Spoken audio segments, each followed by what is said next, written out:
Today, we're going to talk about why a lot of people feel like they don't have a personality. So this is kind of funny.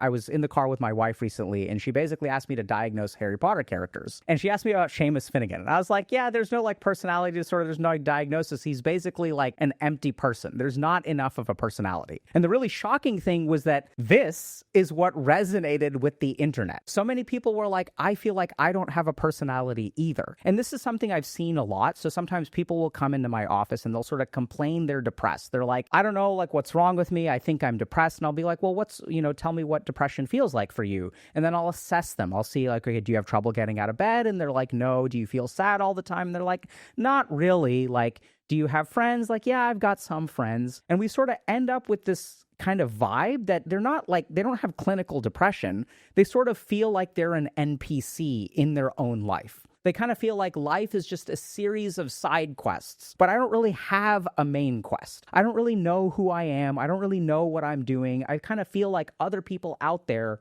are really good at figuring out what they want. They're like going places, and I'm kind of like trundling along, but I don't really know who I am. And so as I work with these people, I started to realize that there's a series of things, a series of like cognitive features and personality traits that they have, which lead them to have no personality. The first is that they're very value focused and risk averse. So when they make decisions in life, they're not thinking about what they want or what they feel like doing or what would be gratifying to them. They always think about what would be good. I want to major in like English literature, but I should become an engineer because that's better. They're so efficiency focused that they end up closing doors that would lead to gratification in their life. Another big aspect is that they tend to value comfort as the number one thing. So they don't want to put themselves in uncomfortable situations. If it ain't broke, I'm going to kind of keep trundling along. And the last big aspect is they're hungry for identification. So the first thing to understand is that identity begins when identification ends. Now, what does that mean? So if you take a human being and they're trying to figure out who they are, oftentimes what we do is we will go explore. We'll try to think like, okay, I don't really know who I am. Let me go hang out with the Goths. And the Goths are like, oh, I sort of share some stuff with the Goths. So maybe I'm Goth too. Or we'll sort of look at the ADHD kids or the autism kids, the kids with the autism spectrum disorder, and we'll be like, is that me? That kind of feels like me. I kind of have difficulty focusing. I have difficulty with social interactions. Maybe I'm autistic. Or we'll go hang out with we'll join a fraternity. Really, really common. If you don't know who you are, one of the key things I'll ask is when someone comes in with existential depression, I was like, hey, by the way, did you join a fraternity in college? Because they don't know who they are. So they're like, let me join this group. And once I join that group, I will develop a sense of identity. They will give me my identity. So this is the process of identification. When there's a group of people over here and I identify with them. This is not me, but I'm determining who I am based on my identification with a group. And you may know people who have done this because there are people whose whole identity depends on identification with a group. We see this a lot in the social media space with I'm a trad wife, right? That's my whole thing. My whole personality is that I love anime, right? That's not like a personality. You can like anime. It doesn't have to define who you are. I'm a gamer. That's another great example of identification that becomes identity. We see this all the time also with things like politics. I identify with a particular party. I identify with a particular ethnicity. That becomes my whole identity. And if y'all know people of different ethnicities, what you realize is that black people can like anime too. We don't have to put them into the stereotype that we sort of envision that is propagated by our media. The whole point of identity is that it doesn't map on perfectly to a particular thing. So I once had a patient who was like a goth woman, okay? And one of the really fascinating things is she came in with postpartum depression. And so that sort of fit. It's like this goth walks into my office with a bunch of piercings, black hair that was super straight, white makeup, a lot of eyeliner. And she walks in and she says, Dr. K, I'm depressed. That's not what she says. And I'm like, okay, cool. So I'm kind of looking at her. I'm talking to her. I get to know her a little bit. I'm doing my best not to judge her for being a goth. I don't know why I'm talking so much about goths right now. But over the course of our sort of therapy, we started to work through her postpartum depression. We started to help her discover who she is.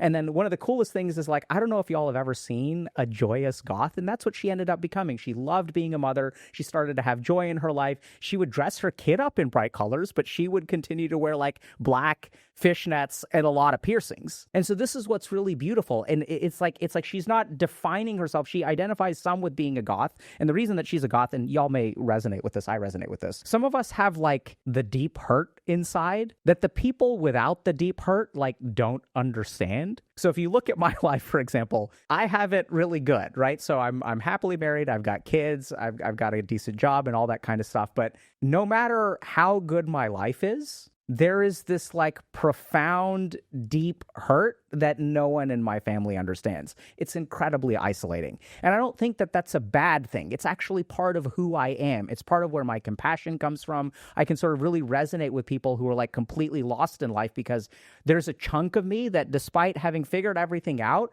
there's a chunk of me that will always be lost, hurt, and rejected and will never, ever, ever go away. I've learned to accept it. That's part of my personality. It's part of my identity. It's part of who I've become. So the key thing here is that if you're someone who is focused on discovering who you are and finding your personality, you need to be a little bit careful about looking for it outside of you. As long as you are putting on this mask and this mask and this mask, you will never discover who you are. So I think this is a good time to talk a little bit about what personality is, because if you want to find your personality, it helps to know specifically what personality is. So we think like personality is who you are, but it's actually defined by 3 characteristics. It is the way that you perceive information, your internal reactions to your environment, and the way that you behave in response to your environment. So if you're at a bar and, someone is sitting across the bar and they raise their glass to you, you may respond in a particular way, right? So let's take 2 human beings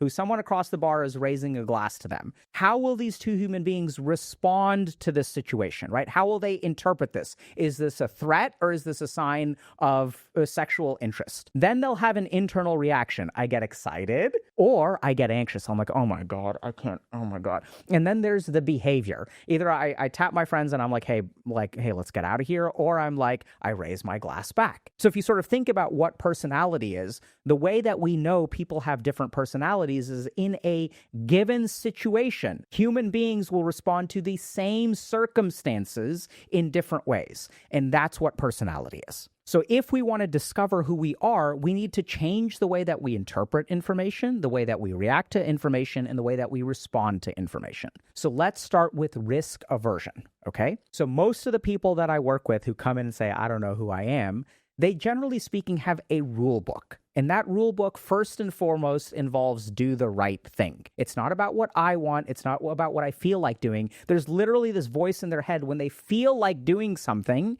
I'm like, I don't really enjoy this job. I find it mind-numbingly boring and things like that. They have this impulse. And what do? They squash it. They're like, oh, but I have it good. I shouldn't quit.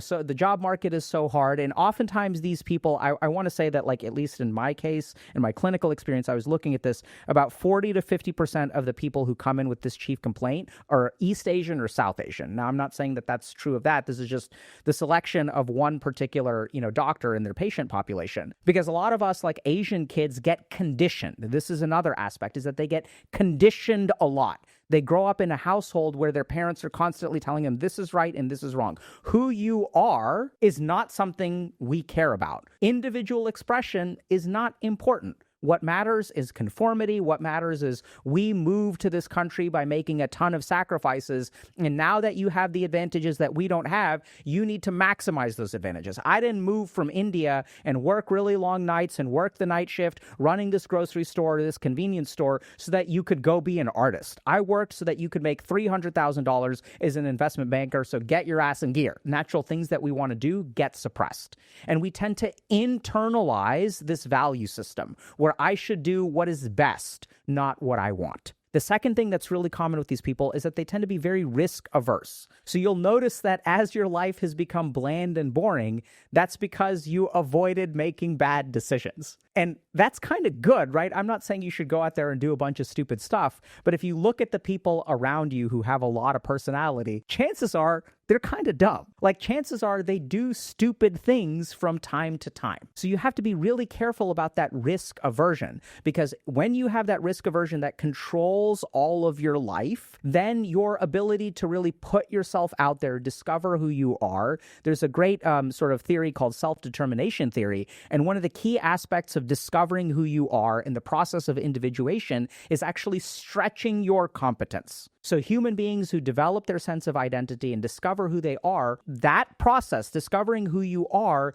is when you think you're capable of something, but discover you're capable of something more. The problem is that if you're risk averse, you will never put yourself in a situation to where you can really discover who you are. And oftentimes when I work with people like this, they have these fantasies. Sometimes they'll have dreams about everything falling apart. They're like, I wish there was this is 6 months into therapy when we have a really strong connection. They're like, I just wish there was a zombie apocalypse, because then either I would rise to the occasion or I would just get eaten. I would rather be dead or brilliant. I'm tired of being this in-between kind of thing. And what they want more than anything else is the environment to put them in a high-risk situation where they can be tested. And they're actually totally fine being like absolutely destroyed. I want to be tested and then I want to be dead, or I want to be tested and I want to be great. I'm going to become strong or I'm going to become nothing. They just hate this dreary NPC existence. So if you're someone who struggles to have a personality,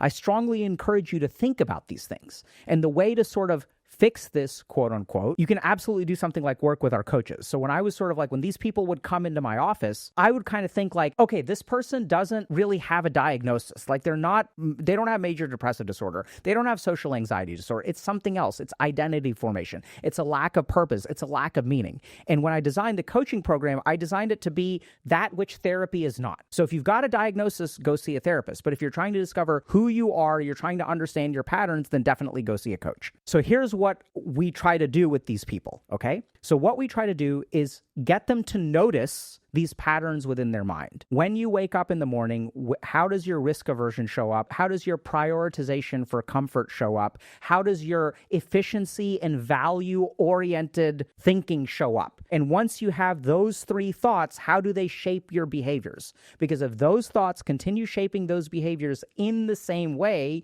you will end up in the same place. So this is not just acting in a particular way. That's not really what we discover works. You have to understand the internal part as well. It's not just changing the action, because a lot of people do this. They'll get stuck by just trying to do so. I've tried this. But if you engage in action without a shift of the mental attitude, if your mental internal architecture is still the same, no action will work. Right? So I don't know if y'all have seen this, but when I have, patients that sometimes come in for couples therapy, from the get-go, I'll quickly realize this person has given up on the relationship. No amount of couples therapy will work if one person mentally has decided, I'm done. Does that kind of make sense? So for a lot of people who have no personality, they'll ask, what should I do? What should I do? What should I do? And then they will go do those things mechanically, reflexively. But personality is not about how you act. There's also how you perceive and your internal reactions, right? The personality is in here and it flows out into the way that you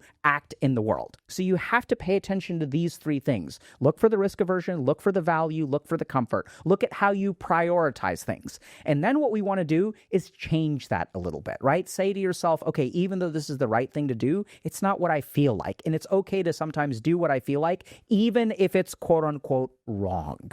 As people start to move in this way, they start to explore themselves a little bit more. They get some feedback from the outside world. Is this working? Is this not working? And then the last thing that becomes incredibly important is to stretch your capacities. So whatever you decide to do, and this is so subtle, right? They'll say like, oh, you should, maybe I'll like chess. But when they go to play chess, they never really test themselves. They don't let themselves lose. They'll maybe beat up on noobs. These are people who are basically smurfing IRL, right? They always put themselves in situations where they do not have to test themselves. And why do they never want to test themselves? Because this feels empty inside. I have no faith in here. So the safest thing to do is to never put myself in a situation where I'm stressing my capacities. I'll run a 5K, but I won't run a full marathon. So as much as you can, push yourself, stretch your capacities, because that's when you discover who you are.